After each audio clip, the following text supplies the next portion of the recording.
Plus, I only like 5 things. Yeah. No, that's the thing is you were the easiest to shop for. Yeah. I'm a very simple man. Yeah.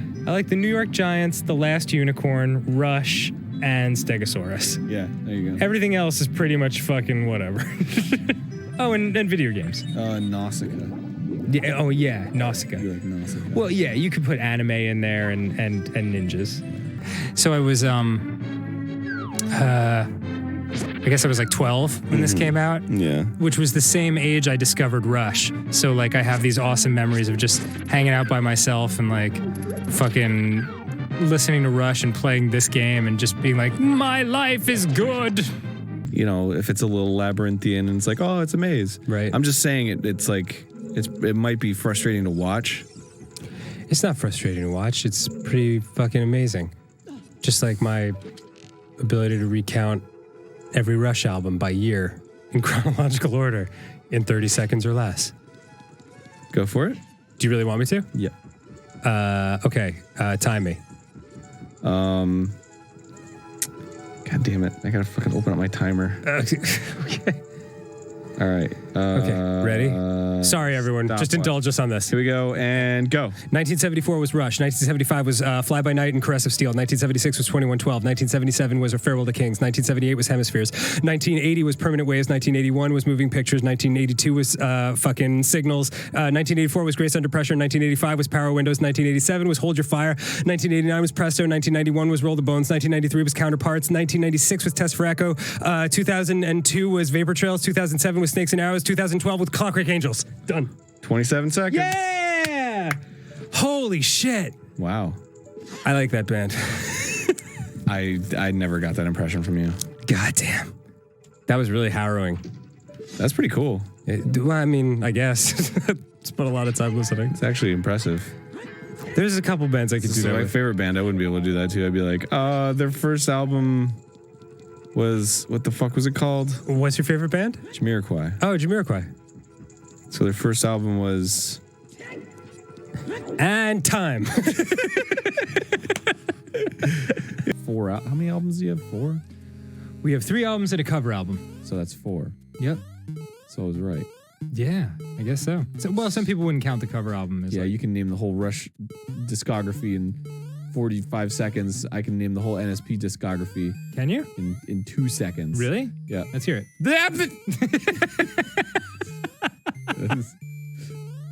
Time. Wow. No, it's NSFW. That's right. Strawberries and Cream. That's right. Attitude City. Uh-huh. And Under the Covers. Damn, son. There were also 2 Starbomb albums in there, but who gives a frog's badass? Oh, the Starbomb and Player Select. Yeah. Do you ever wish you could go back in time? I mean, I know everyone does, but like, how cool would it be to like go to like a concert in the 70s, you know, like in a high school gymnasium before they had like big laser lights and shit like that. Hell yeah. And like see one of your favorite bands before they got big. And like, it just, there's so many. Suck. You'd probably be really shitty. Honestly, dude, like, I remember that as being like a really like helpful thing. Like, I don't know. The example I would always use is Rush because like they were my favorite band growing up, but they're also like impossibly good musicians. Mm-hmm. But then when I like went back and listened, I like found these bootleg recordings from like before their first album, and like you can tell they're kind of still like learning their instruments, and it actually made it a lot more like relatable and like kind of made me feel like, oh, maybe I can be a good musician because the people I love the most weren't good at it like right off the bat, you know? Like I'm sure it would have been cool for you to see like some of your favorite artists in like a really like early stage. Accuracy. Oh, I'm sorry. Am I boring you? Am I fucking sorry? I'm just sharing really deep childhood emotions with you. No, fucking figure out your rock blast. This is very hard to watch. Am I beautiful yet? Yeah. Oh, yeah. Black residues? Oh, actually, it's going, well, no, there is. I think because it's, took some splash damage there. Can you be careful? I only have 12 more Rush shirts. It's funny with those early things you do. Like you look at them with such what's the word? A critical eye, because you're like, oh, you see is the things you would have done differently if you'd make them now, you know? But like, if people are enjoying them, then fuck it. Like, one of my favorite Rush albums is Caress of Steel, and like, it's a very early one of theirs, and I heard them talking about it, and the lead singer was like, I cringe every time I listen to that album. And I'm like, cringe? Don't cringe. It changed my life. I love it so. Yeah. And I mean, that's just how things always are with your early work. Hey, what's up, Quicksand? Toronto, I can't wait to be inside you. You're so much fun. What are you most excited about to see in Canada? In Toronto, I guess, specifically. You know what? I don't know if this is going to be interesting to anyone but me, but Rush has a song called Lakeside Park about a little park they went to when they were younger, growing up in Toronto, and I'm gonna go visit Lakeside Park before one of the shows. That rips. And it does rip, as a matter of fact. Rips. Things that are sentimentally valued are just as important as, I don't know, the Space Needle or whatever. No, that's Seattle. Oh no, I'm gonna get yelled at by Canadians. The CN Tower. The CN Tower. I'm sorry. Although they look remarkably similar. Yeah, we went to this fucking awesome store, like the Antiquities of Nevada or something like that. Whoa. It was the one that you were helping me find the Rush. Oh, that's right, yes. Yeah.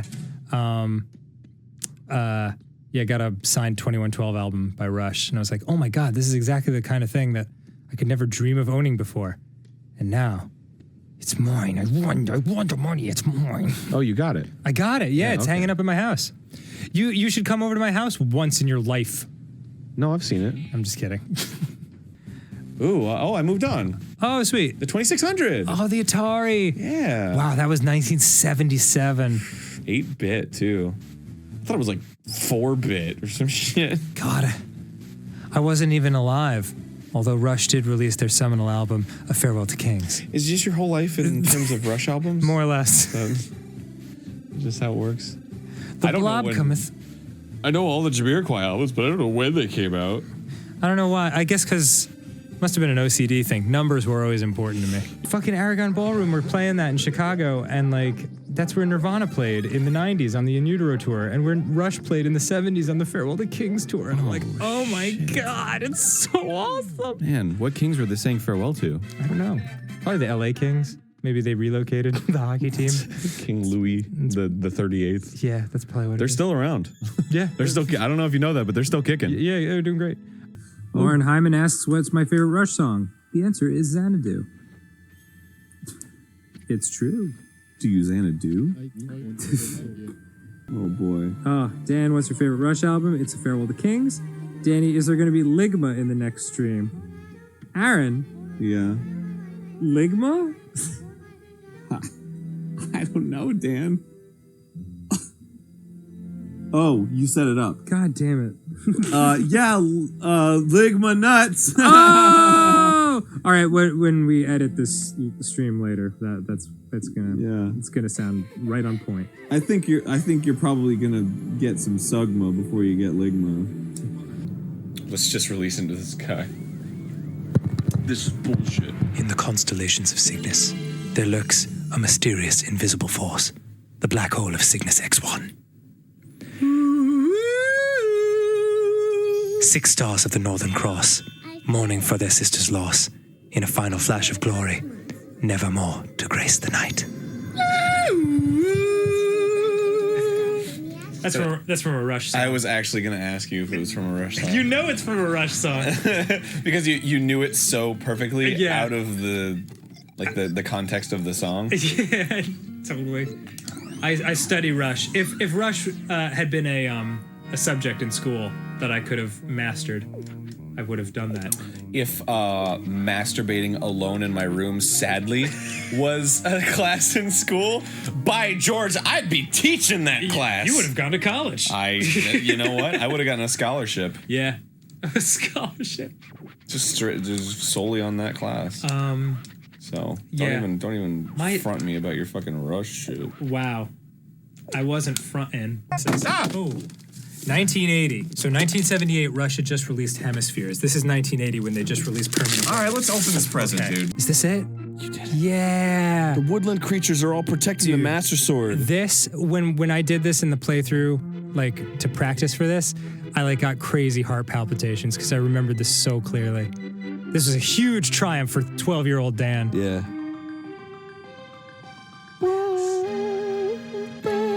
While fucking Hemispheres by Rush played in the background. Oh my God! When our weary world was young, the struggle of the ancients first began. All right, sorry. Look at it go. Dun, dun, dun, dun, dun. Dun, dun, dun, dun, dun, dun, dun, dun, dun, dun, dun, dun. Chapter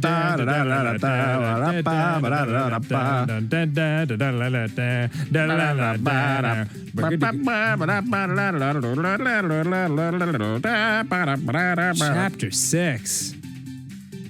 You know that song is the same song as that song that's like.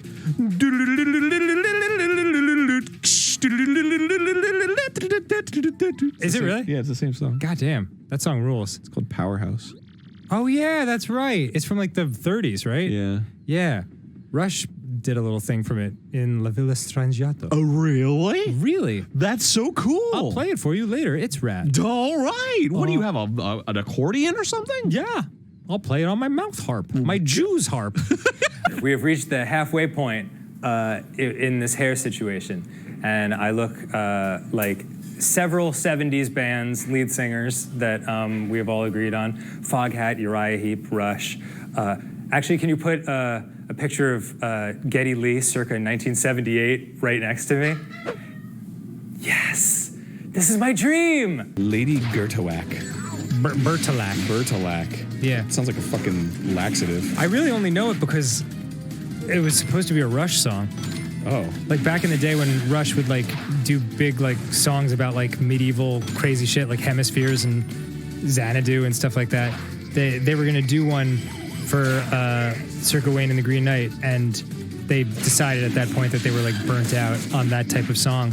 So yeah, so they never did another long medieval song Did they like announce that. it on like Twitter? No, there was no Twitter. It was 1980.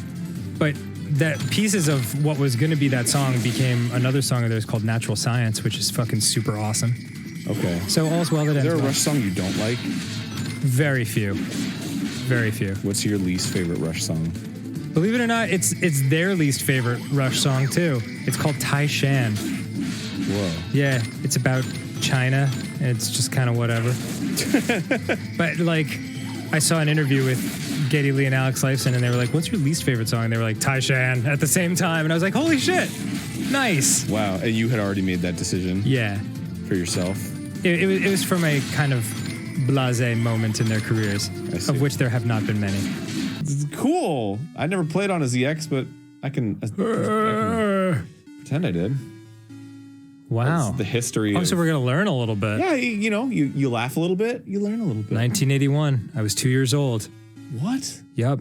Rush had just released their album Moving Pictures. And production discontinued in 1984. I was negative 6 years old. Wow. I was 5 years old in 1984. And Rush had just released their LP Grace Under Pressure. 1984 was when thought crimes happened. Hey, you want to... Fucking goddamn pirate! They jump when you hit. Yeah, I That's stupid. I know. How are you supposed to do It's anything in hard. this game? You gotta bring it. You gotta bring a little thing known as it. Okay. You know what helps me? What? To sing Tom Sawyer by Rush. When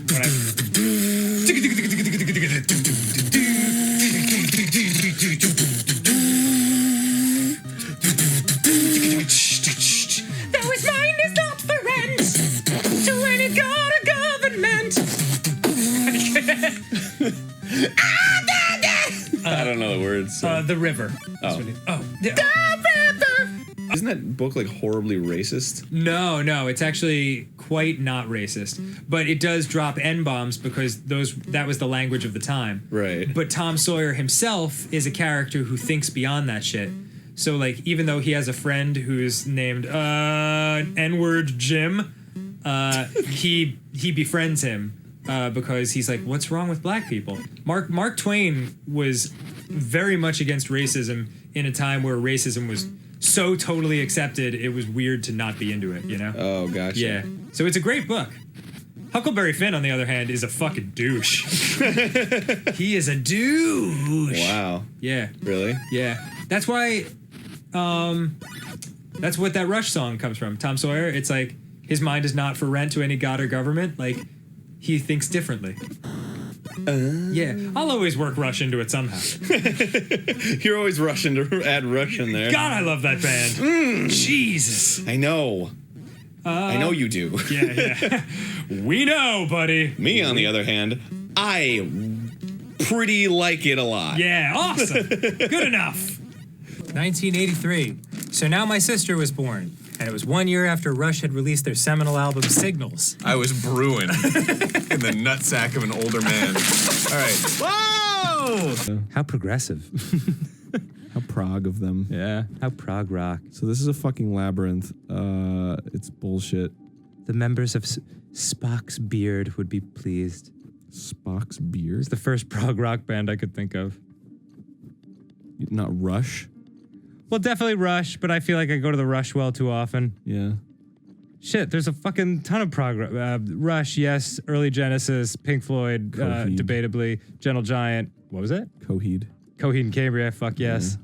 Debatably Mars Volta. And of course, Debatably Mars Volta. Fucking definitely as proggy as they get. Yeah, you're probably right. And of course, Spock's Beard. Spock's Beard. It's just one of the weirdest band names, and it always stuck with me. So They are good. well, yeah, presumably with a name like that, you have to be good. Or else no one will take you seriously. Haken's pretty prog. Haken? Haken. Yeah, they're the ones I jam out to my car in all the time. What is Dan's favorite band? Rush. What was it? Wild Card. Yeah, boy. Let's go. Okay. What is Aaron's favorite deck to use in Magic the Gathering? I don't even know what. The questions that you've asked Aaron are what band do I like, which I have 50 shirts of that I wear all the time, and my name. Red and black. I'll give it to you. Oh, hey! Yeah, good potato! What does it say? Nothing. What? I didn't have the answer for it. I was hoping you would come up with it. Next one. Okay. 85. Rush had just released Power Windows. This could definitely change at any moment. We get way too excited. Yay! Oh, come on! British royalty. Oh. Yeah. Yay! Household 70s band. Jewish culture. It's like, fuck. Yeah. franchises. Oh, I could do franchises. Specifically Rush, the New York Giants. I was watching an interview with Geddy Lee, lead singer of Rush, and he was saying he's been married to his wife for, I think, 40 years now. And did he? What? Did he get Lee? I don't even know what that means, but fine, we'll move on. They asked him, like, how are you, like, what's it like to be in a relationship that long? He was like, my wife and I'm always very careful, even after all this time, to treat and think of my wife as a girlfriend instead of as a wife. And he was like, that's very important, so you don't take them for granted, you know? This was 1987. Yes. 87, yeah. Rush had just released Hold Your Fire. On this Whoa. ground, time flows normally. But time stands still while you were in Lawn Ranch or in a town. Time stands still. If you want time to pass normally, you need to leave town. Well, which way are you going to go now? Do you want to hear what I just said again? No. I love how he switches it up, too. Ooh, you're a smart kid. Good luck that hoo-hoo. Man, now I've got Time Stand Still by Rush stuck in my head. That's an emotional song for me. Why is that stuck in your head? Because he said Time Stand Still. Oh. It's like, Time stands still. I'm not looking back, but I want to look around me now. oh, it's so good. It's about growing up and never mind. I'm going to make myself emotional if I talk about it. No, it's do really it. pretty. And Amy Mann guest sings on the song. Oh, she's great. She is good. She was until Tuesday. Wait, you said it was a Rush song? Yeah, that's the only time they've ever had like a guest singer, I think. Amy Mann? Amy Is she Mann. like a recent artist? It was 1987, I guess. Whoa. Hello, and welcome back to Game Grumps, the show where Aaron Mm-hmm. and Dan. All right, full disclosure. It's mine. What am I doing up there? What are you disclosing? Oh yeah, full disclosure. Geddy Lee, the lead singer of Rush and one of my musical heroes, is doing a signing today at Book Soup in Los Angeles. Oh, Book Soup. Yes, and I have tickets to go. So what book did he write? He wrote the Geddy Lee's Big Beautiful Book of Bass, a history of the bass guitar. You fucker. Is that why you wanted to play bass? That was one of the reasons, for sure. Wow. He was a big inspiration. But then I realized singing and playing bass is Aaron, would you let me out? What are you doing? What are you talking about? You just made me miss the acorn. I don't follow. I used my E-core because of you. God damn it. You saboteur. Now I'm all tilted. I don't follow. Yeah.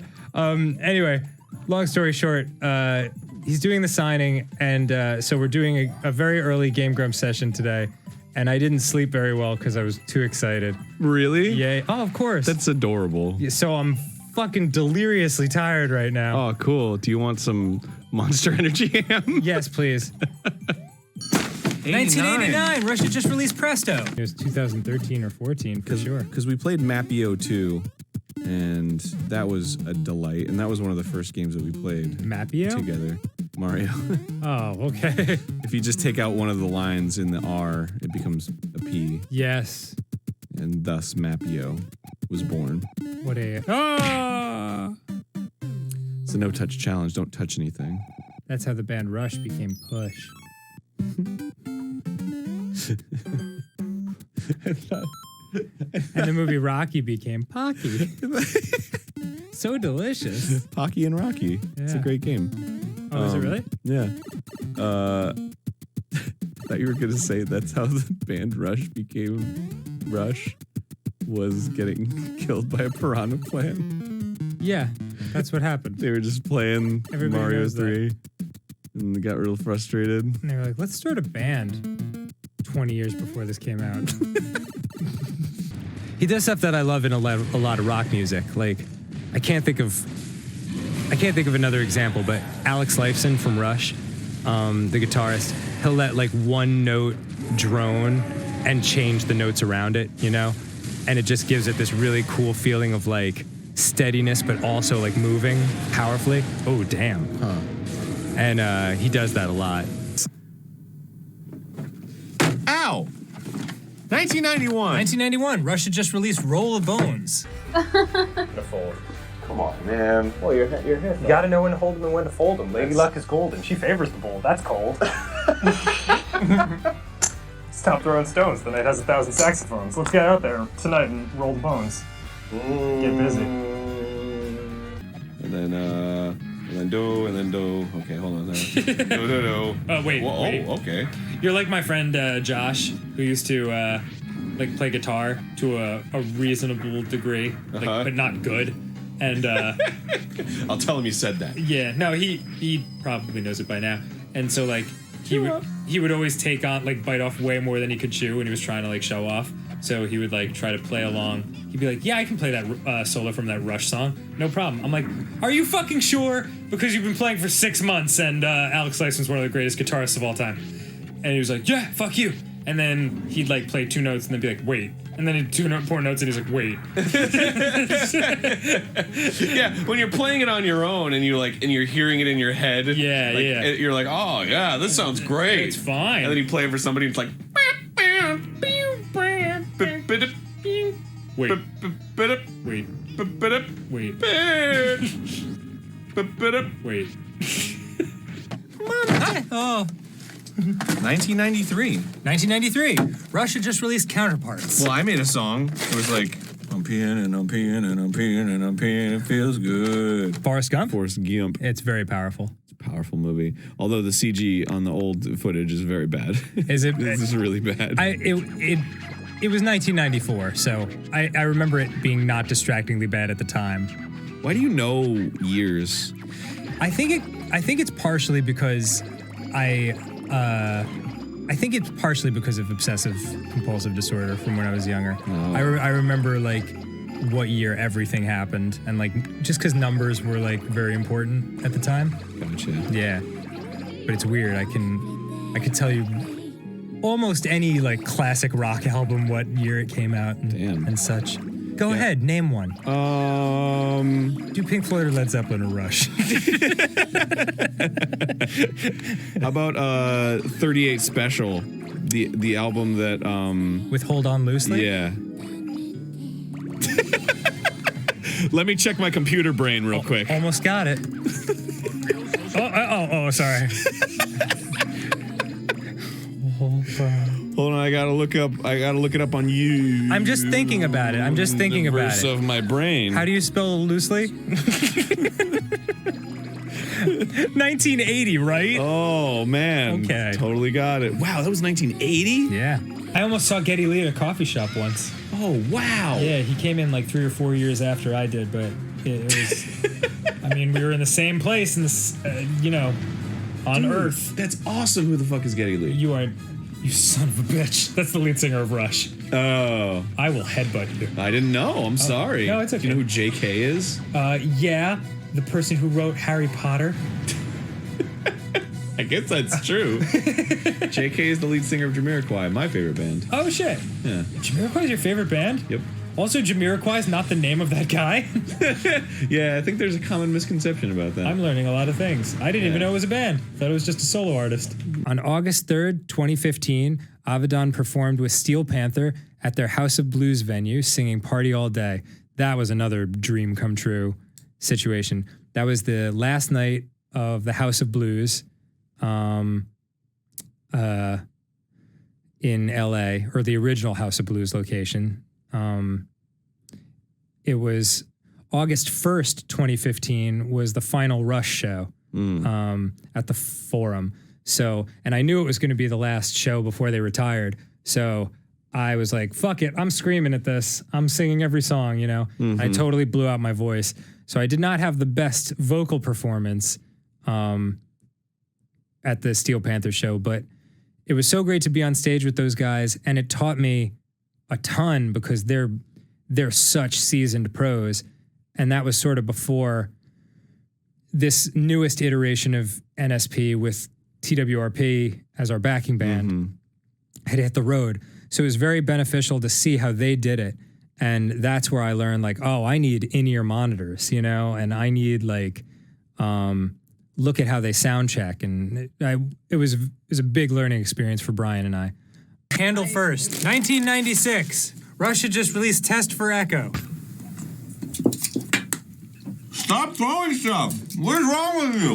What is happening? Tucker was just throwing gelt at us. Hello, welcome to the 10-Minute Power Hour. My name is Dan, and this is my Rush Test for Echo tour shirt that I got in 1997.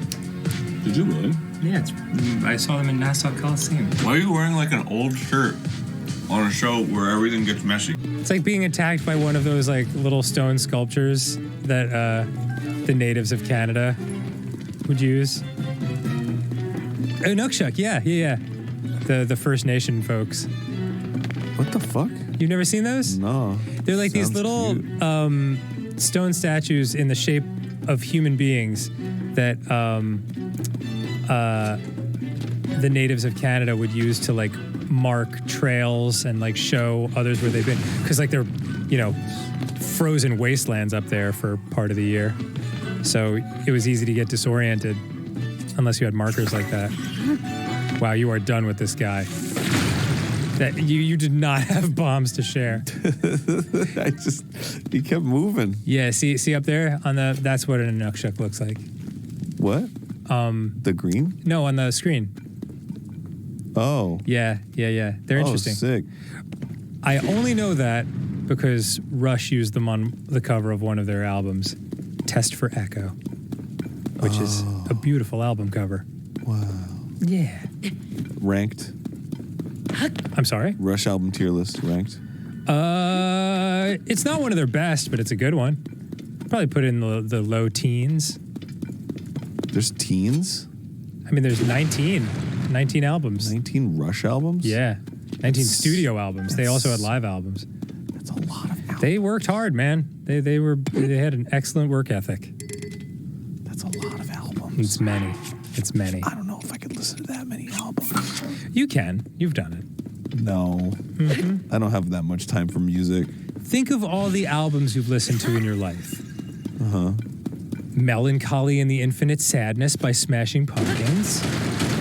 No, I've never listened Melancholy. The Infinite Sadness. I've never heard that one. Really? I don't That's know. the one with butterfly wings. What's that? Despite all my rage, I'm still just a rat in a cage. Oh, I mean, I've heard the song. Yes. But I've never That's listened to from the album you've listened to. I haven't Melancholy and the Infinite Sadness. You have. You listened to it 19 times. It's like the thing that you choose to gaslight me over is that I've listened to a Smashing Pumpkins album all your life. I'm not. It's not. No, you have. Yeah, it's not gaslighting. I'm fucking trying to help you. God. Always with the accusations, even though all I'm trying to do is get you to appreciate your favorite album by the Smashing Pumpkins, Melancholy and the Infinite Sadness. That's so funny. It's a double album, but you know that. You've just been such a cool friend for fucking 15 years. And then suddenly you're just like, no, you've heard that. Bro, 19 times you used to listen to that. You love it. God, how many of our conversations have been recorded where you're like, I gotta end this episode fast, man. I gotta listen to Melancholy and the Infinite Sadness by Smashing Pumpkins. I can't get enough. That was so often, dude. We have it on, we've recorded it. Dude. There's episodes where you said that out loud. It had Bullet with Butterfly Wings, 1979, Bullet with Butterfly Wings. Zero. That song that's like 1979. That's 1979. Yeah. You know. Yeah. It's your favorite. It's one of the song where he's like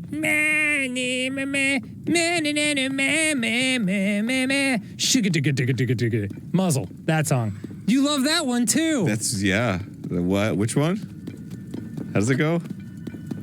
My life has been extraordinary, blessed and cursed and won. It's good. It's a good song. You love it. It's your favorite from your favorite album, Melancholy and the Infinite Sadness by Smashing Pumpkins. Why does that sound like something I know? Because it's your favorite.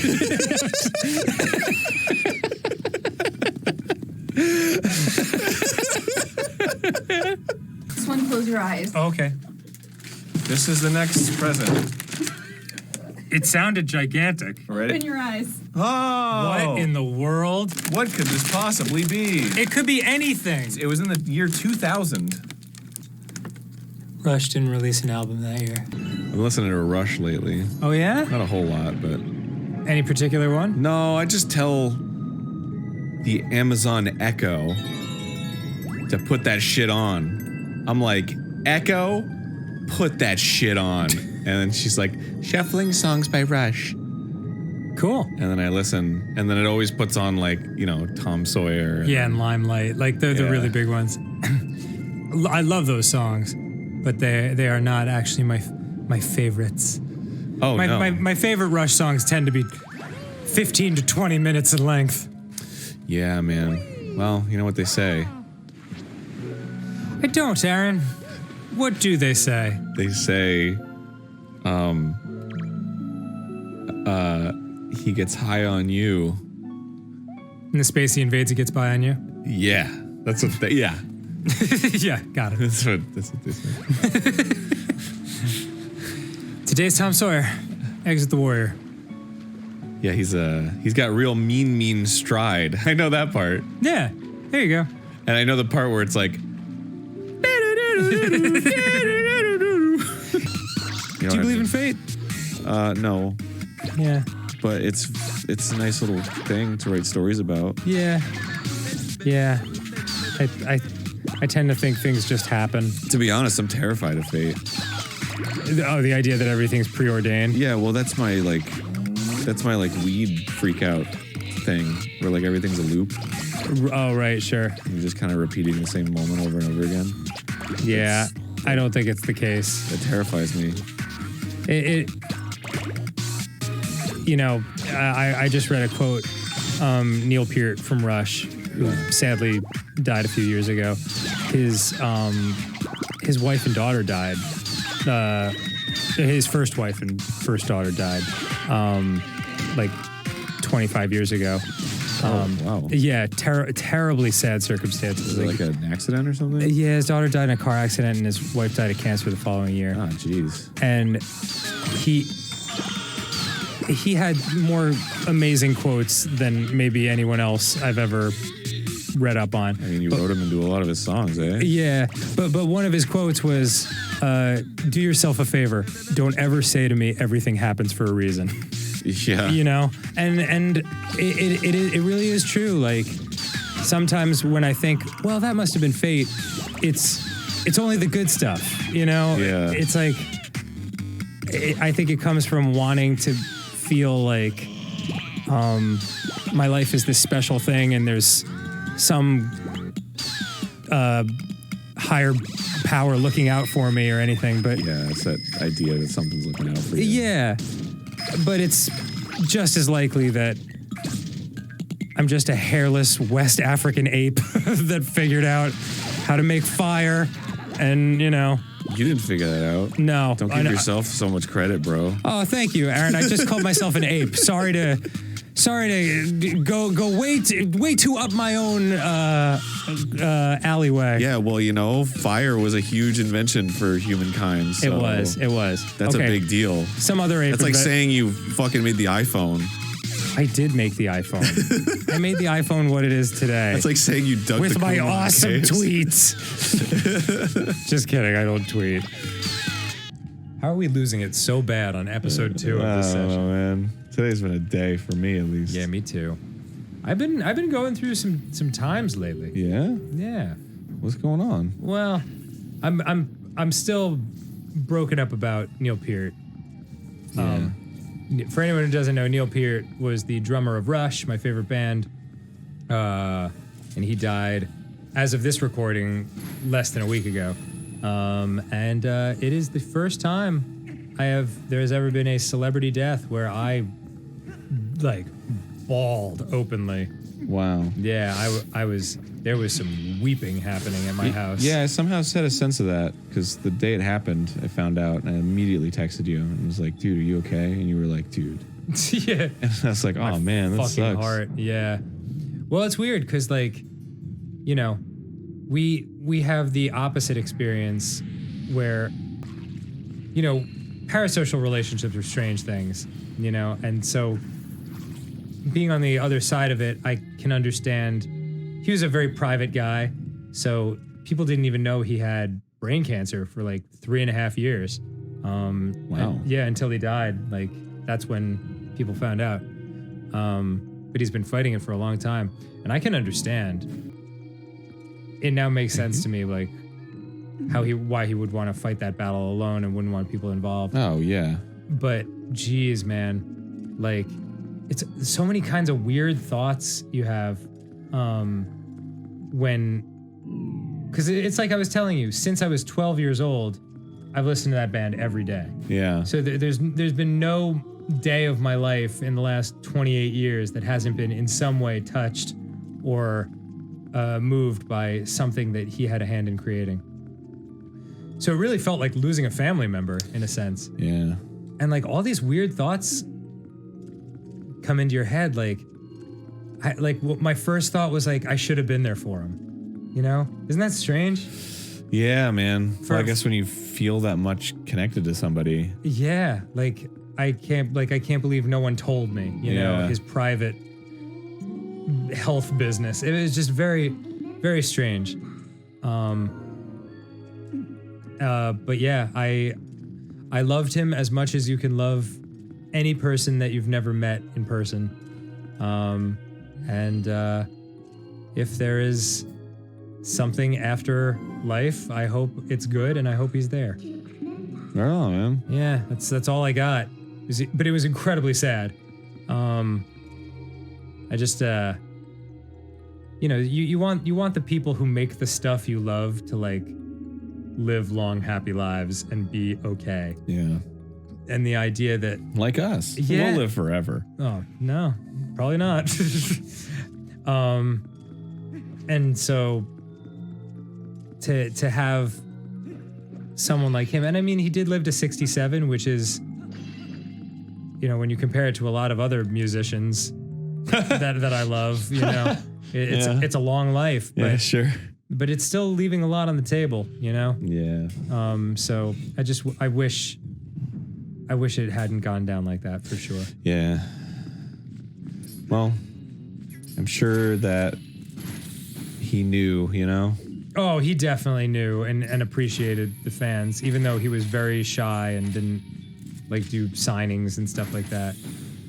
Dude, I get it. They're exhausting, you know? It's like, it's always great to see fans, but like, it's so much energy. It's so much energy. And the way he would always describe it was it's very hard for an extroverted person to understand an introvert, you know? Yeah. And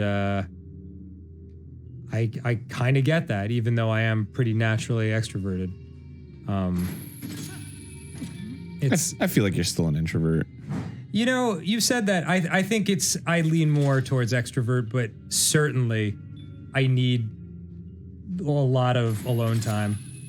I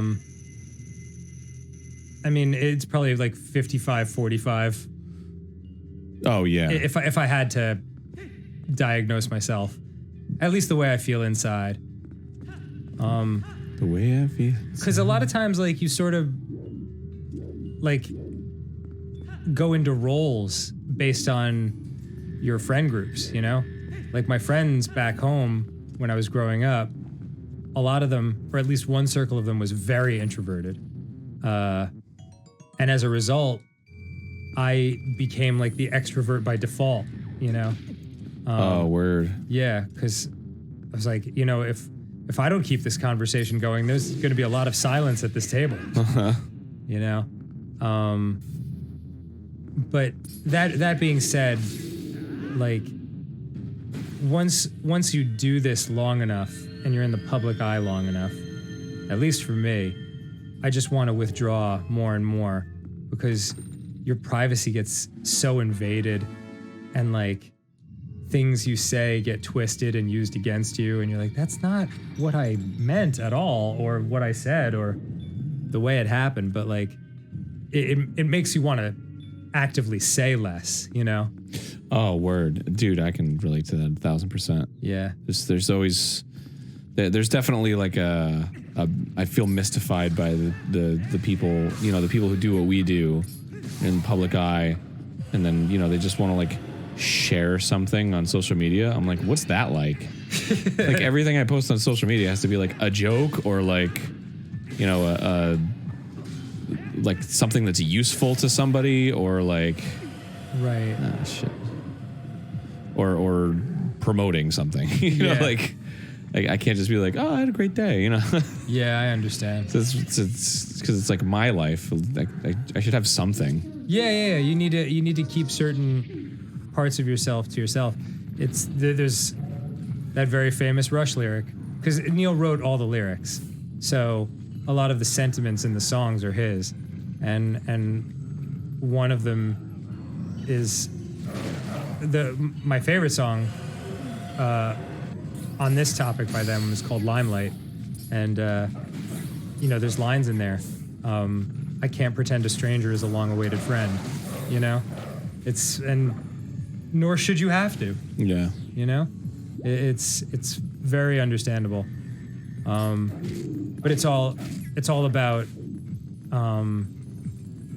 the wish to be rather than the wish to seem. That's the way they put it. Which is like, we're doing this for the love of the music, not because we want to, you know, be famous. Yeah, we want more attention drawn to ourselves. And I think that's one thing that I've definitely like changed. I mean, like every 4 or 5 years, maybe longer, maybe 7 years, you're almost a completely different person, you know? I shouldn't generalize like that, but like I can look back every time I look back 7 years, let's say, which would now be 2012, 2013. Basically when I joined the show, like, I'm like, oh yeah, that's, I've changed for sure. Oh yeah. For sure. Me too. Yeah, yeah. People talk about different eras of the show and how like it's different than it used to be. But I think it's certainly never been different in our approach.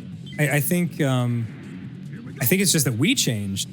Like, there's no way you're going to be the same person you were 7 years ago. Yeah. Like you just can't be. One isn't necessarily worse or better than the other. It's just different. You grow up. It's just different. Yeah, we're constant states of change as human beings. I love change. You get older, you like change better. No, well, isn't that a cliche that you don't like change when you get older? I don't know. I'm at peace with it now. One of my favorite Rush lyrics ever is "Constant change is here to stay." Yeah. I think it's so simple and it's so deep and brilliant. Like, the one thing you can count on is that everything is going to change. Yeah, what is it? The only certainty is uncertainty. Yeah, yeah. And that's why, and that's always been tough for me because that's what OCD struggles with the most, uncertainty. Like, sometimes shit's horrible, and it doesn't feel as bad as when it's just all up in the air. You know what I mean? It's like, if you have OCD, you'd almost rather be in hell than in limbo, like that kind of thing. But yeah, it's, you get older and you just become at peace with stuff like that, or not. I mean, but I think it's important to try to find your peace with that because it's not going to change anyway. Yeah. Ironically, the fact that everything changes is the one thing that will not change. For me, I think there's a sense of playing catch up, you know. When I was... Delicious, by the way. Delicious catch up. When I was in my 20s, I was kind of dealing with some mental stuff at the beginning of my 20s and then some physical problems because I had issues with my back for a while. And also I didn't have much success with the bands that I was pursuing at that time. And a lot of my heroes, like Rush and Nirvana and all these other bands that I loved, had already accomplished tremendous things by the time that they were 30. Or, you know, unfortunately for Kurt Cobain, like, he was already gone by that point, but he changed the history of music by the time he was like 25, you know? Mm-hmm. So when I turned 30 and started Ninja Sex Party with Brian, like, there was this feeling of, I've got to catch up, you know, I'm behind, which is of course ridiculous now, but it's certainly how I felt at the time. And that's part of the reason I've been like so insanely driven these past 8 years to just like never stop working and go, go, go. It's because I'm not just trying to make a dream happen. I'm trying to make a dream happen to the point where I feel like I should be at the age that I am now, you know, not a couple of years ago. So the upshot of all that is that it's a mixture of that fear-based, you know, thinking, and also the fact that because we're in YouTube, we are at the mercy, our careers are at the mercy of other people. I think that's the case, that any case in entertainment, you know. For sure. It's just that when I was younger and certainly more insecure and had never had any measure of success or, you know, publicity or anything like that. Yeah. It felt like success is what you wanted. Yeah, and it felt like attention was what I wanted. Yeah. Because I was like, oh, you know, after a lifetime of, not a lifetime, but certainly like a young an early lifetime of being completely ignored by girls, and certainly a lifetime of being ignored artistically, you know? Mm-hmm. It felt amazing to have that much attention, you know? But then, you know, a real life event happens and it makes you feel empty, you know, like a dark life event, and it makes you feel empty, and then suddenly you realize, like, oh, this stuff isn't protecting me from any of that. It doesn't stop any bad shit from happening, and it's not like... And being enveloped in it distances you from the stuff that does help with that kind of stuff. Yes, absolutely. Because suddenly you can be surrounded by people that are using you, essentially. So it as I've gotten older, like all that matters to me is, you know, hanging out with my family and my friends and going home to Ashley, and like it's a much simpler life than I thought I wanted. You know, I thought I wanted like the huge life where we travel all over the world and like party every night, you know, and there has been elements of that have been wonderful, but certainly not to the degree where like it's changed the basis of what makes me happy, you know? Oh yeah. Well, I think, you know, there's a sense of like, I want to set out because I'm not satisfied here at home, right? Mm-hmm. And then it's like, why would you want to go back to like being at home, right?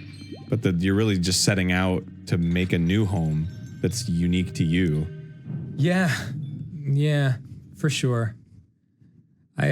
So, I mean, his death just brought all that stuff back up to the surface, you know, immediately. Like I found out, and I have this weird thing. I don't know if you have it. When I'm faced with some kind of tragedy, my brain goes into this reaction mode where it immediately tries to like push the positive at me, you know? Like, this is a very weird, heavy example, but I remember when 9/11 happened, my dad woke me up and I was looking at the TV, and I saw like the holes in the towers and stuff, and I was like, God, that's horrible. It's so bad. But at least the towers are still standing, you know? Like, and then when one tower fell, I was like, oh my God, that's horrible. But at least the other tower is still standing, you know? And they can rebuild that first one and it'll be okay. And then when the second tower fell, then I just felt like gutted, like just sick. And the same thing happened here. Like, as soon as I heard he died, like, my brain immediately was like, well, he got to live an incredible life, and he made his mark, and the music will always be there, and he got to live for 67 years. And it's weird, but it was just some kind of forced reaction thing. So like when it first happened, I was just in like protection mode or something. And then maybe an hour later, like I finally felt what I was actually feeling, which was the sadness. And I just exploded with tears. Yeah, that's all it is. It's just like defense from the sadness.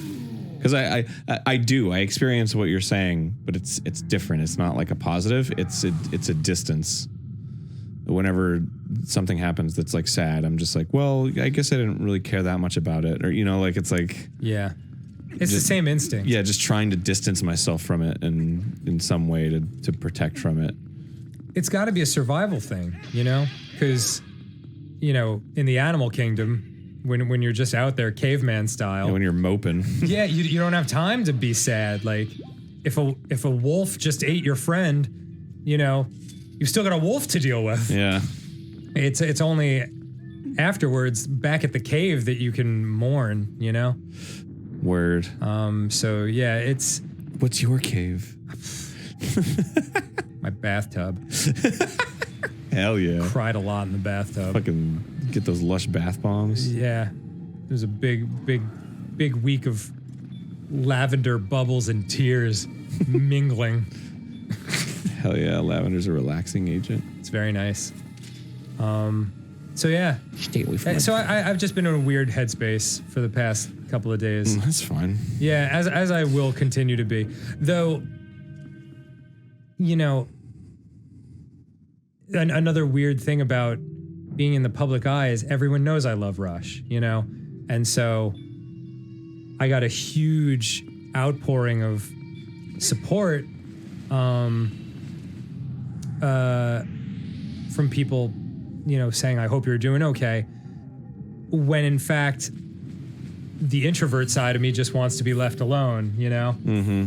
Even though I 100% appreciate the sentiment, you know, that people, because people care about us, you know, in that way, which is probably the greatest compliment I could ever get, like, or I could ever think of, that like the way Rush makes me feel is the way we make someone else feel. Yeah. That's fucking fabulous. That's pretty fantastic. Also very hard to believe, you know? Oh, yeah. Well, I mean, because you view Rush as like this tremendous artist, and then like to compare yourself to that is like, well, I'm not worthy of that. Yeah, I'm just some dick. No, and not even that, because I'm sure they went through it too. Like, something about creating something from the inside, like from the first person. Like you feel, it just comes from your own thoughts, you know? And you also see and experience the entire process of creating it, as opposed to like this finished product, which is presented to people, and their first experience with it is the finished product. Yeah. So it has like this magical quality to it, you know? It's certainly none of the stuff we do feels magical, you know? And I think they were the same way in a sense, where like, you know, to them, they have albums that they really are not that into at all. They're like, ugh, that makes me cringe. But I'm like, God, that album changed my freaking life, you know? So it's very strange to see it from both sides simultaneously. Word. Yeah, I know exactly what you're saying. You know what? I actually do have a little story about that. Oh. They recorded that album, Moving Pictures, at a place called Le Studio in Quebec. This beautiful little studio. If you actually, if you watch the video Limelight by Rush, the music video, it's all recorded in that studio. And it's really cozy looking. It's snowing outside and they're all in their pajamas recording. And I'm like, that's how you do it, baby. Oh, yeah. But so they recorded 7 albums there. But then over the years, the studio went out of business and it fell into disrepair. And then it caught on fire. And it was just a husk, like a messed up place. Jeez. And so these guys bought the land and bought what was left of the building. These guys? Yeah, just like random dudes, contractors, I guess, and are restoring it as a Rush museum. Oh. Yeah, and I'm so happy about it that I checked out, they've got a little website going, and I, like, everything was smashed up. You know, like vagrants were staying there and doing drugs. Great job. So they took like pieces of glass from the floor and like pieces of wood from the floorboard and are selling them, you know, like just to help raise money. I was like, wow, an actual piece of like the recording booth glass from the studio. And so I bought one and it came in a little case that lights up, and the guy, I talked to him a little bit via email when I ordered, and I guess he could tell that I was like a diehard Rush fan. And well, I mean, you were buying a piece of glass from a studio. yeah. I'm buying essentially garbage, but very meaningful garbage to someone like me. And he included like as a little gift, a piece of the floorboard where Neil Peart's drums were set up. Oh, that's cool. I was like, oh, dude, that's so nice of you. So, Meanwhile, he's got like fucking stacks of this shit. And he's like, I gotta get rid of this floorboard. Well, of course, but I mean, like, it's still like he didn't have to do it. He could just throw it away or burn it or whatever. I thought that was very sweet, and it's meaningful to me. So I think if I could give him a little shout out, I mean, this is specifically only for the Rush nerds among our audience, but I know they are out there. I believe it's called rebuildlestudio.com. If you want to check out that website. That's really cool. Yeah, it is cool. It's like just a very specific thing, and they have videos like showing their progress on rebuilding it. And like, especially at a time now when the Backstreet Boys tour is so rampant and it's on everybody's mind. Right. Like, it's very nice to watch like something you love get built, you know, and things get repaired. It just feels very satisfying to me. The weird thing that made me sort of like change my perspective on it, or at least understand that a little bit more, like they were talking about like the Netflix's competitors, and they were saying it as if like Hulu and Amazon were the competitors. Yes. But Netflix was like, no, our competitor is Fortnite. What does he mean by that? Because when it comes down to it, what a service like Netflix is trying to provide is, or not provide, but like from a business perspective, what Netflix is trying to do is have your time. The time, yeah. And that makes sense. You know, it's like, okay, you think of Hulu and Amazon as a service that does the same thing that Netflix does, but at the end of the day, it's just about how you spend your day. Yeah. Whether you're on Fortnite or you're on Netflix, right? That's very interesting. So the reason that I think about that in what you're talking about is in terms of like, you know, the art that Neil Peart makes versus the art that you make on Game Grumps. It's still like someone's day, and it's still like an emotional attachment to something, regardless of like whether or not it's this fucking crafted piece of music versus just like some chuckle fucks.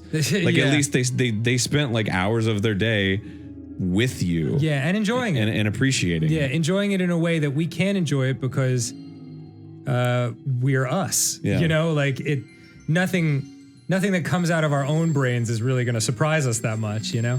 Because that was the same. I mean, that being said, we do crack ourselves up constantly. But that was the same experience that I had. Because that's how I was early on in Game Grumps. I didn't appreciate like the art of it. I was just kind of like, oh, whatever, it's just a let's play. Yeah, absolutely. And I guess I was talking more NSP, just because it's music. Oh yeah. But yeah, I know what you mean. Like I would say, and it takes a long time. Like. A long time, what? To get to a point where you feel like you're doing good work. Oh, yeah. Well, especially if there's like an inherent insecurity there. Yes. Because according to Neil Peart, he didn't think Rush became like what they wanted it to be. Whoops. Until Moving Pictures, which was like their 7th album. Oh, wow. Yeah. I mean, that being said, like those early albums are my favorites. So it's always from a different perspective. But like I kind of feel the same way a little bit with the Mystic Crystal. Like the Mystic Crystal to me is the first time like I've felt like this is what I wanted NSP to always be, you know? Mm-hmm. Like this big like comedy prog, you know, like a comedy Rush almost. Oh yeah, for me at least, and I've said this to a bunch of people before, I might have said it on the show, I think especially if you pursue anything in the arts, like there are obviously huge external hurdles, like externals, you know, like the fact that no one cares about your dreams and the fact that you have to break into an industry that a lot of people are breaking into, you know? Yeah. Or trying to break into. Yeah. But I think 90% of the hurdles you'll ever face are internal. Yeah, absolutely. And because like the voice in your head that's telling you can't do shit and giving voice to your doubts and fears and stuff, that's the thing that you really have to destroy and fight against if you want to be successful. Because even after you have success, you'll just start feeling imposter syndrome unless you find a way, usually through therapy, to destroy that part of yourself. Yeah. Destroy. Yeah. Damn, it's so fucking... so intense. Yeah. I guess you can't ever destroy it, but you can definitely beat it into submission on a daily basis. Control it. Yeah, that's what it's about. All right. Next time on Game Grumps. All right. R.I.P. Neil Peart. I will always love you. Hell yeah. Rock and roll. Goodbye, everybody. Later. I hate it when they get real on episode 70 or so. Why can't they just make dick jokes endlessly forever?